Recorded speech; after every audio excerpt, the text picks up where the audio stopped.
Hola, hola, hola. Continuamos con el ejercicio 43 del curso de Química Orgánica y en este ejercicio vamos a empezar con el benceno.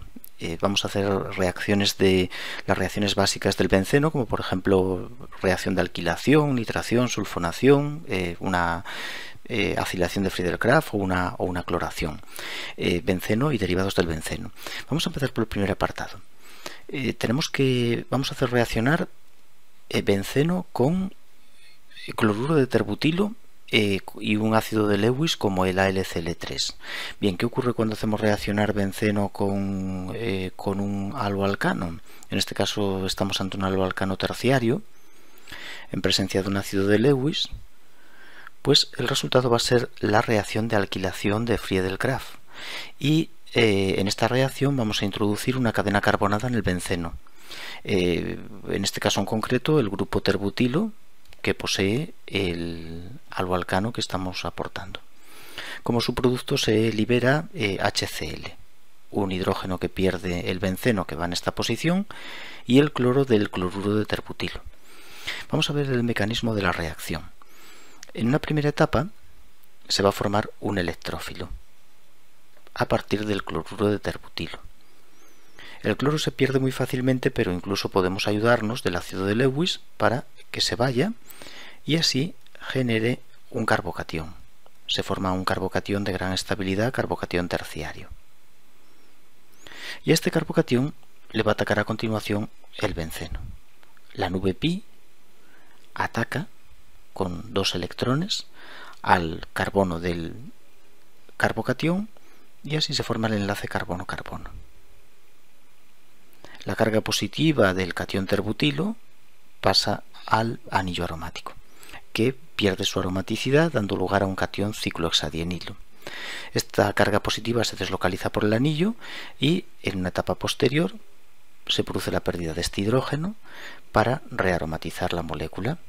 Así el benceno recupera su aromaticidad. Esos tres dobles enlaces conjugados del anillo aromático le dan una enorme estabilidad y después de atacar a electrófilos tiende a recuperarla. En este proceso se pierde el protón, que bueno, puede, aquí en esta etapa se libera al medio el AlCl4- y precisamente ese AlCl4- lo podemos utilizar pues para arrancar el hidrógeno. Y a continuación el HAlCl4 pierde HCl y recuperamos el catalizador AlCl3 que volverá al principio a catalizar una nueva reacción. Bien, en el apartado B tenemos la reacción del metoxibenceno, el anisol, metoxibenceno, que va a reaccionar con la mezcla sulfonítrica, nítrico sulfúrico. ¿Qué va a ocurrir? Es la famosa reacción de nitración, en la que el benceno se nitra, bueno, en este caso el metoxibenceno. El metóxido, como tiene pares libres en el átomo de oxígeno, los cede y hace que el benceno sea más reactivo a través de las posiciones orto y para. Decimos que el metóxido es un activante fuerte y por tanto es un orto-para dirigente. Orienta las posiciones orto-para. Por impedimentos estéricos, la posición para es más favorable y ahí se nitra la molécula. Bien, de esta forma obtenemos el para-nitro-anisol. ¿Cómo es el mecanismo de la reacción? Bueno, en una primera etapa se forma como siempre el electrófilo, el ácido nítrico, que podemos representarlo, lo podemos representar de esta forma, con esta estructura de Lewis. En un medio sulfúrico protona el OH, convirtiéndolo en agua, que es un buen grupo saliente, y a continuación este oxígeno cede su par y pierde agua, de manera que bueno, esto nos genera el catión NO2+, que es el electrófilo que participa en la reacción de nitración. A ese electrófilo en la siguiente etapa le ataca el metoxibenceno y, como digo, por estabilidad del intermedio deberíamos atacar y unir a la posición para. Y a continuación tan solo tenemos que rearomatizar. El benceno siempre no quiere perder los 3 dobles enlaces conjugados, entonces al haber añadido el nitro a la posición para, deja aquí un catión que deslocaliza por el anillo, pero que queda momentáneamente localizado en esa posición meta. Después va a ir deslocalizando con los dobles enlaces. Y por último nos queda la rearomatización, como siempre, por pérdida del hidrógeno que hay en el carbono del nitro. Este enlace carbono-hidrógeno lo cedemos para formar un doble, y ya tenemos el anillo aromático y por tanto el producto final. Formación del electrófilo, del catión NO2+, y ataque del benceno al electrófilo. En el apartado C tenemos la reacción del tolueno, el metilbenceno, tolueno, que va a reaccionar con la mezcla con sulfúrico fumante, sulfúrico SO3. Esto nos va a producir la famosa reacción de sulfonación, y el metilo es un grupo que da carga por efecto inductivo al benceno, da carga por diferencia de electronegatividad. El benceno es más electronegativo que el metilo y por tanto recibe carga por parte de él. Los activantes que dan carga por efecto inductivo se llaman débiles y orientan igual que los activantes fuertes, como el metóxido, orientan a ortopara, y por tanto vamos a sulfonar la molécula en la posición para. ¿Cómo es el mecanismo? Bueno, pues es muy sencillo. En este caso el electrófilo, al que ataca el benceno, ya lo aportamos directamente en el reactivo, que es el SO3. El SO3 tiene una fuerte polaridad en el azufre y el benceno pues ataca a través de la posición para, porque el metilo orienta a ortopara y por impedimentos la para es la más favorable. La sulfonación tiene una peculiaridad, una característica especial, y es que es reversible. Ponemos doble flecha, equilibrios, bueno, reversibilidad, porque esta reacción se puede revertir con sulfúrico acuoso. La presencia de los protones en el medio, protona este oxígeno que recibe la carga y lo vamos a dejar ya como H, y aquí tenemos un protón que se perderá, se lo llevan las bases del medio, perdón, ahí no. Aquí queda carga positiva y aquí tenemos un protón que de nuevo, como siempre, se va al medio rearomatizando la molécula y dándonos el ácido para-tolueno sulfónico. Así obtendríamos el para-tolueno sulfónico. En el apartado D tenemos la reacción del clorobenceno con el haluro de ácido, que es una reacción de acilación de Friedel-Crafts.